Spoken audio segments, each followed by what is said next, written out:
Assalamualaikum warahmatullahi wabarakatuh. Kembali lagi di sini saya Nur Nafia. Kali ini saya akan membahas terkait artikel saya yang sudah publis di sini, yaitu dengan judul memprediksi harga minyak sayuran. Data dari Kaggle menggunakan dua metode, yaitu metode regresi linier berganda dan metode backpropagation.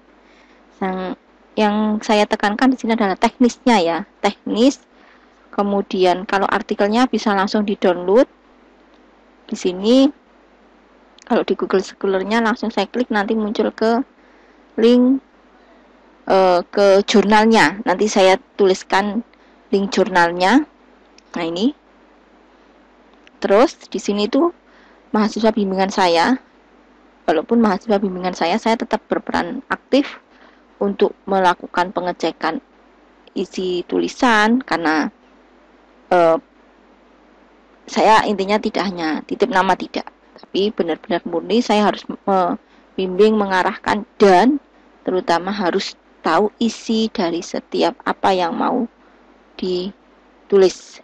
Nah, langsung saja datanya diambil dari Kaggle. Ini sudah saya download artikelnya, jadi kalau mau download artikelnya nanti saya kasih link jurnal tersebut. Nah, nanti bisa di-download di sini.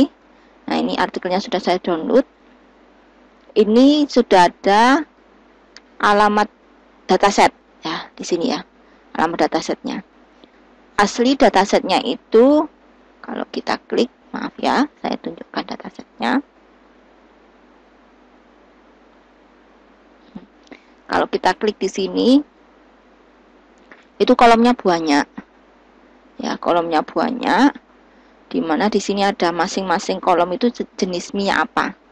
Nah, terus di sini ada bulan. Nah, saya memprediksinya itu ada 6 ini ya, 6 jenis minyak, yaitu saya tunjukkan di sini, yaitu ada minyak sawit sendiri, terus ada minyak kedelai sendiri, ada minyak kacang tanah sendiri, ada minyak bunga matahari sendiri, minyak kelapa, dan minyak ikan. Harusnya kalau minyak sayuran ikan tidak masuk ya, kan dia bukan sayuran. Tapi memang karena ada datanya udah saya pakai. Total datanya itu mulai tahun 2006. Ya. Jadi datanya memang nggak terlalu update. Mulainya tahun 2006. Total datasetnya sebanyak 110 baris ini. Terus data yang saya pakai tesnya 43 baris. Di mana yang saya gunakan variabel X ya. Jadi saya tekankan saat kita mau melakukan prediksi angka kontinu, apakah menggunakan teknik berdasarkan kasus. Maksudnya berdasarkan kasus itu ada variabel X. Ya, variabel X atau biasanya kalau orang statistik nyebutnya ada variabel independen. Nah, atau menggunakan teknik berdasarkan waktu. Jadi dia tidak ada X-nya. Contoh, kalau kita menggunakan berdasarkan kasus X, yang sering kita pakai ya, yang sering adalah regresi linier. Baik itu yang berganda ataupun sederhana. Saya juga sering pakai menggunakan SVM ataupun backpropagation. Ini yang sering saya gunakan. Atau pernah juga menggunakan deep learning. Di artikel saya juga pernah saya nyampaikan. Terus di video saya juga pernah ada yang membahas terkait ini. Yaitu contohnya adalah moving average. Nah, bisa dicek di channel saya. Maaf ya, saya tunjukkan di playlist.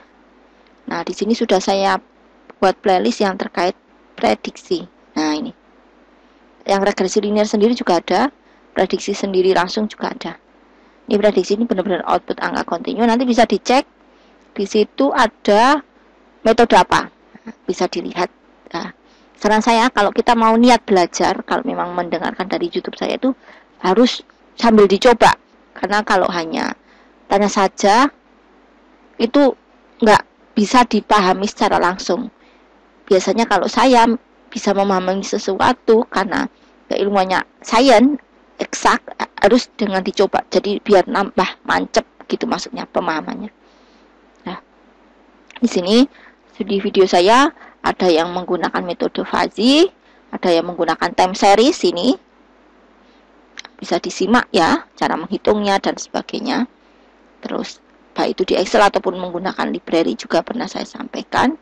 Nah, ini time moving average ya, kalau time series itu moving average.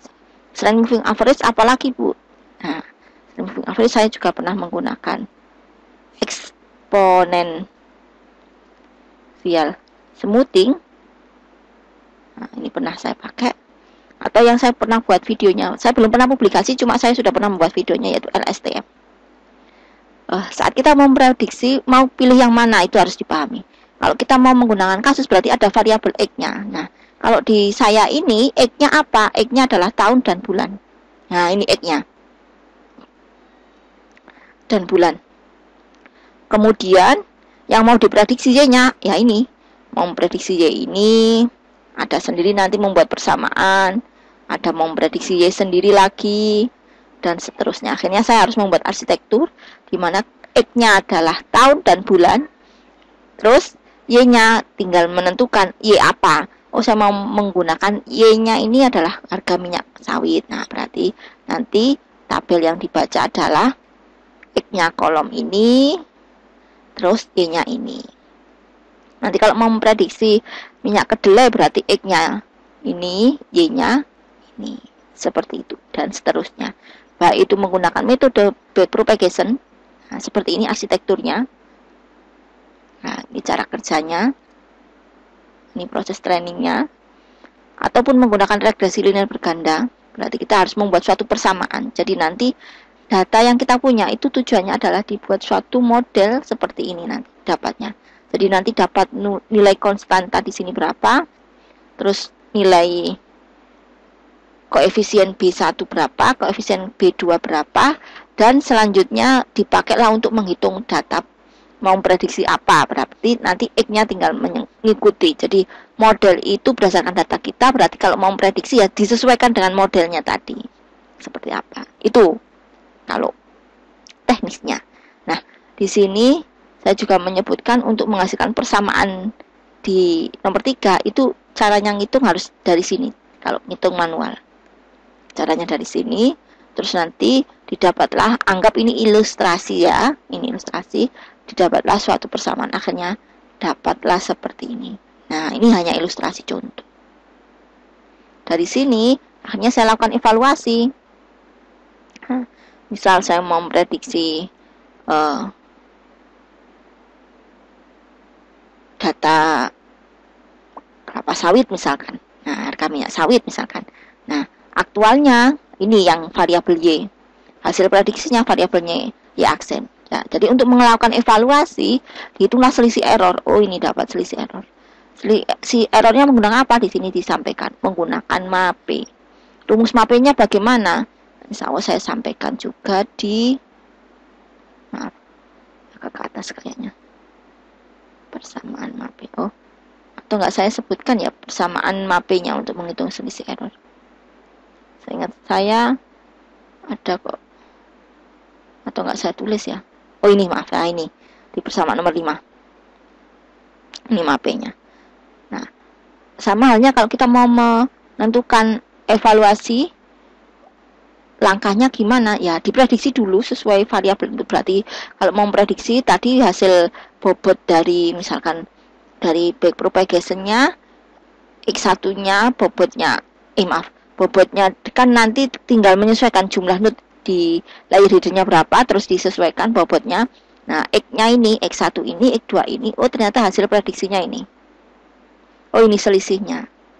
Jadi untuk bisa menghitung evaluasi itu harus diprediksi dulu, kemudian hasil prediksinya dicek selisih errornya terhadap data aktualnya. Seperti itu langkahnya. Nah, nanti bisa dicek masing-masing. Nah, ketemu nih rata-rata selisih errornya adalah ini. Kalau menggunakan backpropagation. Nah, kalau masing-masing dari kelapa sawit, kedelai, kacang tanah. Nah, ini selisih errornya, MAPE-nya. Nah, kalau dari hasil regresi linear seperti ini, berarti lebih bagus mana? Oh, ternyata berdasarkan selisih error rata-rata, itu lebih bagus regresi linear. Nah, ini. Loh, kok tambah lebih bagus regresi linear ya? Kemungkinan pada saat saya membuat arsitekturnya, ternyata masih kurang maksimal. Nah, misal seperti itu. Nah, ini hasil persamaannya masing-masing. Kalau dari regresi linear, karena kalau dari bobot nanti banyak, tinggal arsitektur yang saya bangun seperti apa. Kalau arsitektur yang saya bangun itu jumlah node di layer hiddennya yaitu sebanyak 4, sedangkan jumlah node di layer inputnya ada 2, tahun dan bulan. Kalau prediksi angka kontinu itu di sini jumlah node di layer outputnya 1. Nah, ini saya menggunakan MATLAB. Ini saya sampaikan. Ini datanya. Saya sampaikan di MATLAB-nya, benar. Masih proses buka. Nah, ini datanya. Ya. Jadi X-nya adalah ini, kolom B, X1, terus 2-nya bulan. Nah, ini total datanya. Nah, bisa dilihat. Nah, terus saya hitung selisih masing-masing error. Nah, ini ya, saya tampilkan di sini. Terus, misalkan saya mau melakukan backpropagation, saya tampilkan code-nya ya. Nah, di sini dibaca datanya. Terus kita tinggal menentukan data tadi yang X mana, yang target mana, harus itu ya. Jadi ini yang X. Artinya ini berarti baris 1 sampai 110, kolom 2 dan kolom 3 itu sebagai X. Nah, targetnya mana? Nah, tinggal tentukan di sini. Ini target atau Y-nya. Harus ya, pada saat kita membuat metode apapun harus tahu X-nya apa, Y-nya apa. Kalau menggunakan metode yang ini berdasarkan kasus. Terus di sini penjelasannya, kolom ini baris ini adalah baris ke-1 sampai 110, kolom ke-9 yang sebagai Y. Nah, datanya saya lakukan min-max. Nah, ini ya. Saya lakukan min-max. Terus disesuaikan X-nya ada berapa. Kemudian ya ini jumlah node di layer hiddennya, ada 4, layer outputnya 1. Fungsi yang digunakan ini, tansik sama purln. Kalau mau ngecek, bisa dicek nanti di feed forward net. Nah, boleh menggunakan model seperti ini, boleh menggunakan feed forward net, boleh. Di video saya juga pernah saya menggunakan feed forward net. Nah, dari situ nanti ada proses training ini. Ini membuat arsitektur ya, kalau yang di sini. Kalau yang di sini adalah melakukan training, kemudian kita lakukan testing di sini. Nah, ini baris ini. Setelah selesai testing, kita cek nilai MAP. Tadi saya menggunakan MAPE, ini hanya variabel aja, saya menggunakan namanya MSE, tapi sebenarnya rumus MAPE. Nah, ini backpropagation. Ini seingat saya nggak membuat grafik antara data aktual terhadap data ini. Kalau mau dibuat nanti bisa disesuaikan mana sumbu X-nya apa, terus Y-nya apa. Nah, bisa. Jadi kalau misal maaf ini saya tambahkan.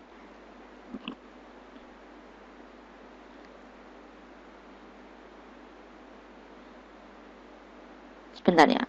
Datanya saya tesnya ini berapa ya? Saya agak lupa. Saya buat 1.2, maaf. Mulai dari 1 sampai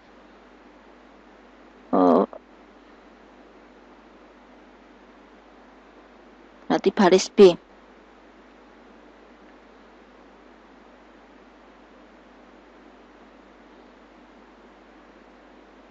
Maaf, sebentar.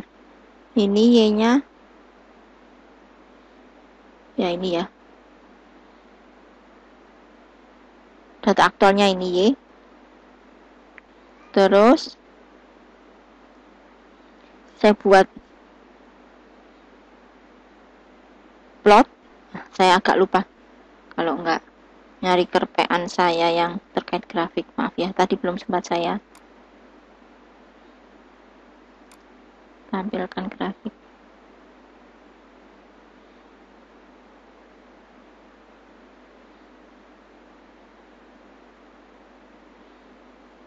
Nah, ini.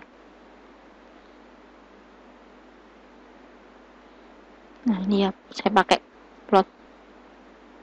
Saya tambahkan di sini. Berarti data saya yang sebagai sumbu X-nya ini A. Maaf, saya buat Alt on. Ini membuat akan di dalam satu frame ada dua grafik nanti. A, data aktualnya yaitu hasil. Ini yang apa? Hasil prediksi. Saya buat warna red. Sedangkan yang aktualnya di Y. Saya buat warna blue B di sini ya. Udah, saya tutup hold off. Nanti kalau error tinggal diperbaiki aja. Udah, saya running lagi. Masih proses. Biasanya kalau kita menggunakan back propagation, nah muncul seperti ini. Terus nah ini grafiknya. Nah, kelihatan ya. Tadi penjelasan saya data aktual itu warnanya adalah blue. Ini ya, Y. Data aktual blue. Sedangkan hasil prediksi saya di warna ER ini ya, di baris 20. Nah, berarti yang warna red ini adalah hasil prediksi saya, sedangkan data aktualnya yang warna biru. Nah, bisa dilihat. Kalau mau dibuat titik-titik juga tinggal merubah di sini posisinya. Bintang boleh. Nah, bintang. Ini saya perbaiki. Saya ganti lagi yang terbaru. Jadi kalau kita mau membuat grafik tetap harus tahu sumbu X-nya apa, sumbu Y-nya apa. Intinya gitu. Bukan masalah hanya menggunakan fungsi, bukan ya. Nah, ini kelihatan. Jadi data baris ke-1 ini hasil prediksinya, ini aktualnya. Gitu. Data baris kedua ini, nah ini. Gitu. Ya, ini kalau yang menggunakan back propagation. Sedangkan kalau yang regresi linear, maaf saya tampilkan tadi di kolom. Nah, ini yang regresi linear sama ya, kita tinggal menggunakan fungsi regresinya apa. Kalau saya fungsi untuk fungsi untuk membuat model persamaannya ini cukup seperti ini aja. Dan rumusnya kayak gini, udah secara otomatis nanti dapat persamaan apa ya nyebutnya itu istilahnya. Persamaan ya persis yang saya sampaikan di artikel ini. Nah, dapat persamaan yang bentar saya geser ke atas. Nah, ini persamaan nomor 3. Itu penjelasan saya. Intinya kalau kita mau belajar, saya membantu menyampaikan aja. Nanti paham atau tidak ya tergantung kalian menyimaknya dari awal atau enggak. Maksudnya sampai selesai atau enggak. Terus saya tekankan lagi bahwa kita ini sains, jadi harus dipraktekkan biar tambah paham. Dan memang harus dimatangkan tahu algoritma ini kerjanya kayak apa. Terus istilahnya itu kalau saya memahaminya harus paham rumus. Ya, harus paham rumus, harus paham logikanya. Mohon maaf sebelumnya kalau penyampaian saya ada yang menyinggung. Sebelumnya saya membuat artikel ini memang berdasarkan apa yang sudah pernah saya eksperimenkan. Saya membuat video juga berdasarkan apa yang sudah pernah saya eksperimenkan. Nah, kalau memang ada yang berbeda dengan yang kalian eksperimenkan kan tidak apa-apa. Yang penting intinya masing-masing paham maksudnya. Mungkin itu yang bisa saya sampaikan sebelumnya. Terima kasih.